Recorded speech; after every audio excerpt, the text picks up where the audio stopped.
Hello and thanks for checking out ChartGuys.com. We're proud to be one of the most successful technical analysis communities online, teaching you the skills to become a more confident, effective, and informed trader.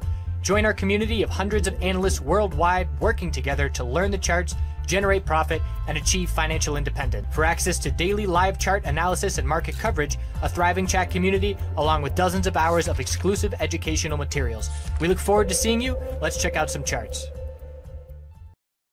Hey everyone, checking back in on the commodity space. So the dollar seeing a bounce on the weekly time frame. We'll start all of these charts on the weekly and then zoom into their shorter term perspective.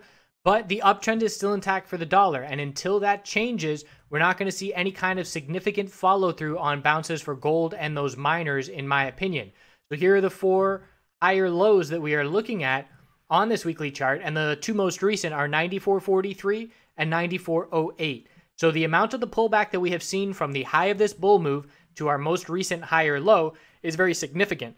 So that would make me, rather than our previous pullbacks, which were brief and look like bull flags, the size of this pullback makes me think that an equilibrium is the most likely scenario. So if the bulls are able to follow through with this bounce and then look to set a lower high on the weekly, we could stay within this range that we have currently set for the next few weeks while things tighten up a little bit. Obviously, any kind of fundamental news, we know we've got these the trade talks with Trump and Canada, and that's definitely a factor on the market, but this is something that we're watching to be a range that's going to be set for a bit if we can get a daily follow through on the trend change. So at this point, the trend has not changed on the daily. And when we're looking at a longer term perspective for something to happen, we need to zoom in and see it on the shorter term time frame to give us those signals that it is indeed happening. So until we change this daily trend, we're not going to have too much confidence that our weekly higher low has been set. And right now on this daily chart, anything under 95.71 is just a lower high.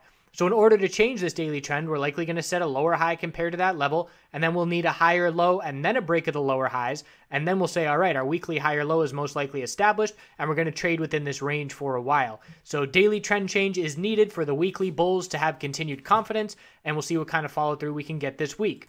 So gold on the weekly time frame is a weak bounce at this point. We have set a new resistance level. We're certainly not changing the trend anytime soon at this point, and the weekly chart will need a higher low and then a break of the lower highs for that trend to begin to change. So on the daily time frame, we have seen a little higher low and higher high, and at this point the bulls are still holding on to these higher lows, just like the dollar is still holding on to the lower highs, always watching the correlation between the dollar and gold to see who's favored. And as of right now, the gold bears have been favored more so than the bulls in that correlation, but we're watching 1196.12 and then 1183.02 as supports, and the bulls have to see a break of 1214.21 for continuation.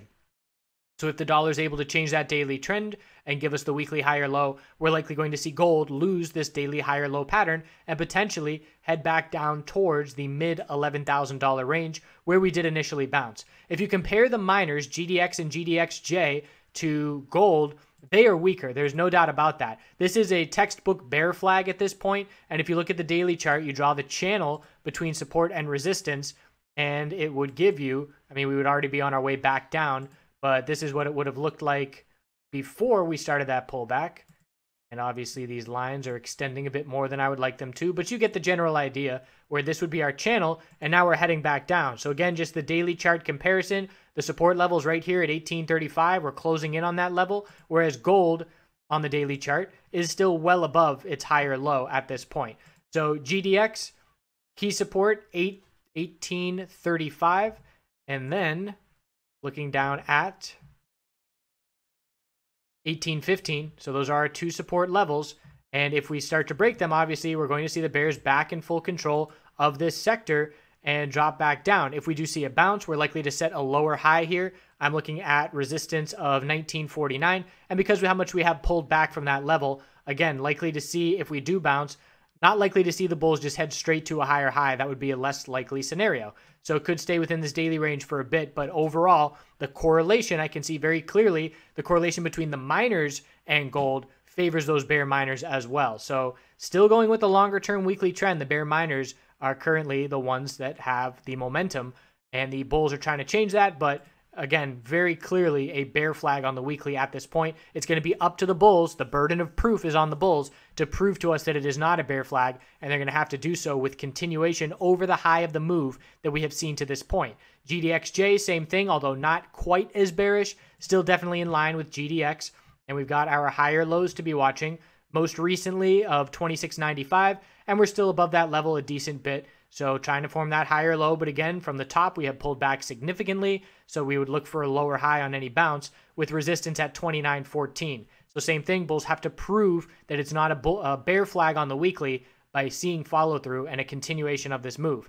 Oil on the daily chart and weekly is also getting interesting. We have the higher low pattern very clearly still intact, but we also have this potential head and shoulders bearish reversal pattern to be watching. At this point, we're going to have to see the bears take back over the daily chart. If we're looking for a weekly lower high to be set, we're going to need to see the daily uptrend lost. And the last daily higher low for oil is here at 68.24. So if we lose 68.24, we're going to be looking for the weekly lower high to change, or I should say the weekly lower high to be set, and for the potential of that bearish reversal head and shoulders pattern to increase. So that's the most important level right now. If to start the week, if we pull back and form a higher low and look to see continuation, then that will be our new key support level. But the daily uptrend is important to be watching in terms of resistance short term, 1747, and then we're looking up at 7047, and then we're looking up to 7163 after that. Oil's getting really interested. I'm very curious to see how this pattern does end up playing out,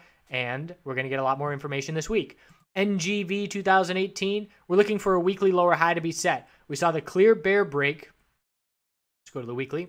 We saw the clear bear break on the daily time frame. We were looking for the weekly lower high to be set in this equilibrium because of how large the range is. So we go to the daily and we see the daily lose the higher lows here. That happened at 2926, and that bear break was a really nice bearish opportunity to play DGAS. We did see a bounce from oversold 4-hour conditions, and that is now having us look for a daily lower high to be set. So at this point, we are looking at 2931. We'll see where that lower high does form, and in order for the bulls to take over this chart, we need a daily higher low, a bull break of the lower highs, and then the weekly chart is going to be looking to break over $3 and see the highest price that we've seen in multiple years. So the bulls have a chance here. The psychology is that similar to a cup and handle pattern. The shape doesn't really look like it, but it's the sense that we have the left side of resistance. The daily looks a little bit better. Left side of resistance, consolidation. The right side is unable to break the left side. We pull back.